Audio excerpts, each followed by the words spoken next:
Hi everyone, welcome to my channel PV Suryaprasad internationals.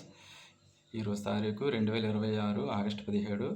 ఈ video కేవలం విద్యార్థుల కోసం మాత్రమే. అంటే ఇప్పుడు ఈరోజు డేట్ చెప్పాను కదా, ఈ తారీఖుకి మీరు మినిమం ఒక 7th క్లాస్ చదువుతున్నారు. అంటే 7th క్లాస్ అంటే కొద్దిగా అంతా తెలిసి ఉంటాయి. ఓకే, 7th క్లాసు లేదంటే 10th క్లాస్ చదువుతున్నారా, లేదంటే ఇంటర్ చదువుతున్నారా, లేదంటే డిగ్రీ చదువుతున్నారా, ఇంకా ఆ పైన చదువులు చదువుతున్నారా, ఒకసారి మీరు చెక్ చేసుకొని ఈ వీడియో చూడండి. ఈ వీడియో కేవలం విద్యార్థుల కోసం మాత్రమే. ఓకే, మీరు చదువు అయిపోయిన తర్వాత నాకు తెలిసి ఒక 16 సంవత్సరాలు 18 సంవత్సరాలు చదివి సెంట్రల్ గవర్నమెంట్ లేదంటే స్టేట్ గవర్నమెంట్ అంటే రాష్ట్ర ప్రభుత్వం ద్వారా వచ్చే ఉద్యోగం కానీ లేదంటే కేంద్ర ప్రభుత్వం ద్వారా వచ్చే ఉద్యోగం కానీ అందులో అలాంటి జాబులు సంపాదించుకొని సెటిల్ అయితే వెంటనే పెళ్లి చేసేసుకోవచ్చు. పెళ్ళి అనేది ఓకే. అలా కాకుండా మీ చదువు అయిపోయి ఇంకా చదువు వదిలేశారు, ఏదైనా ఒక ప్రైవేట్ జాబ్ జాయిన్ అయ్యి అందులో జాయిన్ అవ్వగానే పెళ్లి చేసుకున్నారంటే మాత్రం ఇంకా మీరు చెప్పినా కదా, మీ చాప్టర్ క్లోజ్. ఆ రోజే మీ జీవితానికి శుభం కార్డు పడిపోయిందని ఆలోచించుకోండి. ఒకవేళ అలాంటి ప్రైవేట్ జాబ్ చేసినా మ్యాక్సిమం ఎక్కువలో ఎక్కువ ఒక 4 సంవత్సరాలు 4 సంవత్సరాలు ఎక్కువ 4 సంవత్సరాలు 5 సంవత్సరాలు చేసి మీరు సొంతంగా బిజినెస్ అయినా స్టార్ట్ చేయాలి. లేదంటే ఏదైనా ఒక మంచి బిజినెస్, ఒక మంచి పెద్ద కంపెనీలో మీరు డిస్ట్రిబ్యూటర్గా అయినా జాయిన్ అవ్వాలి. అంటే డిస్ట్రిబ్యూటర్ అంటే అర్థం ఏంటంటే ఆ కంపెనీలో మీరు ప్రాణాలతో ఉన్నంత వరకు ఒక 30% డిస్కౌంట్ మీకు ఉండాలి. ఎప్పుడు ఆ కంపెనీలో మీరు ఏ వస్తువు కొన్నా సరే దాన్ని డిస్ట్రిబ్యూటర్ అంటారు. ఓకే, అది కూడా ఒక మంచి కంపెనీ, మన ఇండియా సెంట్రల్ గవర్నమెంట్తో టైఅప్ అయి ఉన్న కంపెనీ, లేదంటే ప్రపంచవ్యాప్తంగా అన్ని దేశాలతో టైఅప్ అయి ఉన్న కంపెనీ అయితే ఇంకా మంచిది. డిస్ట్రిబ్యూటర్గా అయ్యేటప్పుడు ఆలోచించుకోండి. ఓకే, ఇంకోటి ఏంటంటే ఇప్పుడున్న స్టూడెంట్స్ మైండ్ సెట్ ఎలా ఉందంటే, ఇప్పుడు ఈ జెన్జీ స్టూడెంట్స్ చదివేసి ఏదో పీకేద్దాం అనుకుంటున్నారు. అది అంత ఈజీ అయితే కాదు. అర్థమవుతుందా? ఒకసారి మీ చుట్టూ మీ వీధి దగ్గర నుంచి స్టార్ట్ చేయండి, మీకు అర్థమైపోద్ది. మీరు ఉంటున్న వీధి, మీరు ఉంటున్న ఏరియా, మీరు ఉంటున్న ఊరు, మీరు ఉంటున్న రాష్ట్రం, అక్కడ నుంచి మీ వీధి దగ్గర నుంచి స్టార్ట్ చేయండి, మీకు అర్థమైపోద్ది ఎంత కాంపిటీషన్ ఉంది ప్రతి దాంట్లో కూడా. ఓకే, అర్థమవుతుంది. ఇంకోటి బిజినెస్ అనగానే ఇప్పుడు బిజినెస్ టాపిక్ వస్తున్నాను. బిజినెస్ అనగానే పొద్దున్న లెగిసి షాపు తెరిచి మళ్ళీ రాత్రి 10 గంటలకి షాపులన్నీ క్లోజ్ చేస్తారు కదా. ప్రతిరోజు కూడా రాత్రి 10 వరకు షాప్లో ఉండి చేసేది బిజినెస్ అనుకున్నారు. అది కాదు. అవి ఒకప్పుడు రోజులు 1970, 1960, 1980 ఆ రోజులు. ఇప్పుడు 2026 నడుస్తుంది. ఇప్పుడు ఈ రోజుల్లో బిజినెస్ అంటే అర్థం ఏంటంటే ఎవరికంటూ తనకంటూ ఏమంటే బిజినెస్ ఎవరికైతే చేయాలనుకుంటున్నారో వాళ్ళ పేరు మీద ఒక యాప్, ప్లే స్టోర్లో ఒక సొంతంగా యాప్ ఉండాలి. లేదంటే ఆ యాప్లో నువ్వు ఒక డిస్ట్రిబ్యూటర్ అయి ఉండాలి. చెప్పాను కదా, డిస్ట్రిబ్యూటర్ అర్థం ఏంటంటే ఓకే, ఏదైనా సరే యాప్ మీద నడుస్తుంది. ఓకే, ఎవరికైనా సరే ప్లే స్టోర్లో ఒక మంచి కంపెనీలో ప్లే స్టోర్లో ఉంటుంది. ఆ కంపెనీకి సంబంధించి ఒక యాప్ ప్లే స్టోర్లో ఉంటుంది.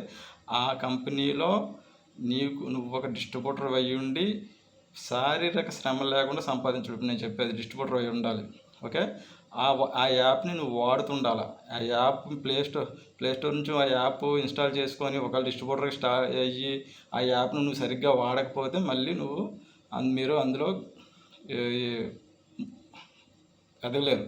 ఓకే, మూవ్ ఆన్ అవ్వలేరు, అంటే గ్రోత్ ఉండదు. ఓకే, ఆ యాప్ను వాడుతుండాలా. ఆ యాప్ను మీరు ఒక 10 మందికి రోజు ఒక 10 మందికో 5 మందికి షేర్ చేస్తూ ఉండాలి. ఆ యాప్ రన్నింగ్లో ఉండాలి. అది ఇప్పుడు ప్రజెంట్ బిజినెస్. అంతేగాని పొద్దున్నే షాపులు వేసి మళ్ళీ రేపు షాపుకు తెరవడానికి ముందే ఈరోజు రేపు షాప్ తెరిచి ఏం చేయాలి, అదంతా పెద్ద తతంగం. మీరు అలా ఎదగలేరు. స్టూడెంట్స్కి చెప్తున్నాను నేను ఇది. ఓకే, ఇంకోటి ఏంటంటే ఇప్పుడు మీరు బిజినెస్ పెట్టాలంటే ఇప్పుడున్న రోజుల్లో ఒకవేళ షాపు మీ సొంత షాపు, సొంతంగా ఒక రూమ్ ఉండి దాన్ని ఒక షాప్ కింద చేసినా సరే దానికి రెంట్ అంటున్నాను, కరెంటు బిల్లు కట్టాలా. ఒకవేళ గోడలు అయిపోకపోతే పెయింట్లు వేయాలా. ఓకే, ట్యాక్స్ కట్టాలా. అంటే దానికి ఇప్పుడు ఆ షాప్కి ట్యాక్స్ ఉంటుంది కదా, పన్ను, అది కట్టాలా. ఒకవేళ మీకు ఏమైనా అర్జెంట్ పనులు ఉంటే మీ ప్లేస్లో వేరే మనిషిని పెట్టాలా. ఆ మనిషిని పెట్టినందుకు మళ్ళీ ఆ మనిషికి ఒక రోజుకి ఎంతనో, లేదంటే వారానికి మీరు ఎన్ని రోజులు రారో అన్ని రోజులు ఎంత జీతమైనా ఇవ్వాలా. ఒకవేళ ఆ మనిషి మీ సొంత మనిషి అయినా సరే ఎవరు ఈ రోజుల్లో చేయరు. ఓకే, మీ నుంచి అంతమంది ఆలోచిస్తారు. ఓకే, అదంతా అవసరమా? అది ఇప్పుడు ఈయన చెప్పిందంతా ఒకప్పుడు బిజినెస్ రా బాబు, అర్థమవుతుందా? ఇప్పుడు బిజినెస్ ఏంటంటే ఎలాన్ మస్క్ జీవితాన్ని ఒక్కసారి చదవండి. యూట్యూబ్లో బోల్డ్ అని వీడియోలు ఉన్నాయి. ఓకే, ఆన్లైన్లో యూట్యూబ్లో, ప్లే స్టోర్లో, ఇన్స్టాగ్రామ్లో, ఫేస్బుక్లో బోల్డెన్ వీడియోలు ఉన్నాయి ఎలాన్ మస్క్ మీద. అతను అతని లైఫ్ని స్టడీ చేస్తే చాలు మీరు బిజినెస్లో సెట్ అయిపోవచ్చు. అంతేగాని పొద్దున్నే షాప్ తెరిచి ఎవరో ఒకరు చేస్తారు, వాళ్ళ కర్మకాలి ఇంకా తప్పదు అన్నట్టుగా చేస్తున్నారు బిజినెస్. పొద్దున్న లేచి షాప్ తెరిచి వాళ్ళని చూసి మీరు మొదలెట్టారనుకో మీ జీవితం సంకనాకపోతుంది. అలాంటి బిజినెస్ చేయకండి. ఇప్పుడు చేసే బిజినెస్ చేశారంటే అంతా యాప్.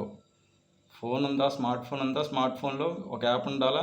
యాప్ అంటే ఫోన్పే మళ్ళీ అది కాదు, అలా కాదు. చెప్పాను కదా, అది ఇంత ఒకసారి వీడియో రివైండ్ చేసుకోండి. చెప్పాను కదా, అది బిజినెస్ అంటే. అంతేగాని పొద్దున్న లెగిసి దుకాణం తెరిచి మళ్ళీ రాత్రి పడుకునేదాకా మళ్ళీ అదే దుకాణంలో ఉండి ఇంకా ఎందుకు దేనికి ఎక్కడికి వెళ్ళలేవు. నీకు సంబంధించిన ఎవరికి ఫంక్షన్స్కి కానీ దేనికి అటెండ్ అవ్వలేరు, ఏమీ చేయలేరు.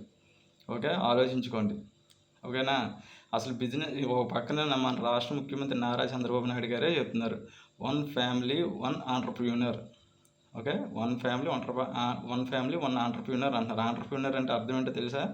ఓకే, ఒకసారి కొట్టండి గూగుల్లో, అర్థం వస్తుంది. అంటే ఒక చిన్న స్టార్టప్తో బిజినెస్ స్టార్ట్ చేస్తావా, లేదంటే ఒక పెద్ద కంపెనీలో, చెప్పాను కదా, నువ్వు ఒక డిస్ట్రిబ్యూటర్గా ఉంటావా, అది. అంతేగాని చదివేసి ఉద్ధరించేద్దామంటే అంత ఈజీ కాదురా బాబు, రోజులు అలా లేవు. మీరు ఎలాన్ మస్క్ జీవితాన్ని ఫాలో అయిపోండి చాలు. ఒకవేళ అతను ఆ లైఫ్ స్టైల్ ఫాలో అయినా సరే, ఆ బిజినెస్ స్టైల్ ఫాలో అయినా సరే, మీకంటూ కొన్ని ఏంటంటారు పైశాచిక గ్రహాలు ఉంటాయి. అవి మీ ఇంట్లోవే అవ్వచ్చు, మీరుంటున్న వీధిలోవే అవ్వచ్చు, లేదంటే మీరుంటున్న ఊరిలోనే అవ్వచ్చు.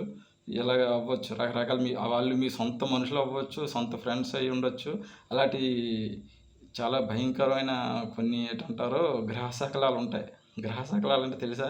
అవి మిమ్మల్ని పట్టి పీడిస్తాయన్నమాట. అలాంటి వాళ్ళతో కొద్దిగా జాగ్రత్తగా ఉండండి. మేమేమో ఒక దగ్గర పనిచేస్తుంటే ఈ రకంగా ఇంట్లో ఉండి సంపాదిస్తాడంట, అంత తెలివిదాలు అని చెప్పి నిన్ను నొక్కడానికి నీ వెనకాదలే బోల్డన్ని ఉపగ్రహాలు, శనిగ్రహాలు ఇవన్నీ ఉంటాయి. సో అలాంటి వాళ్ళు కనుక్కొని వీళ్ళంత వరకు వాళ్ళకి దూరంగా ఉండండి. మెగాస్టార్ చిరంజీవి చెప్తున్నాడు,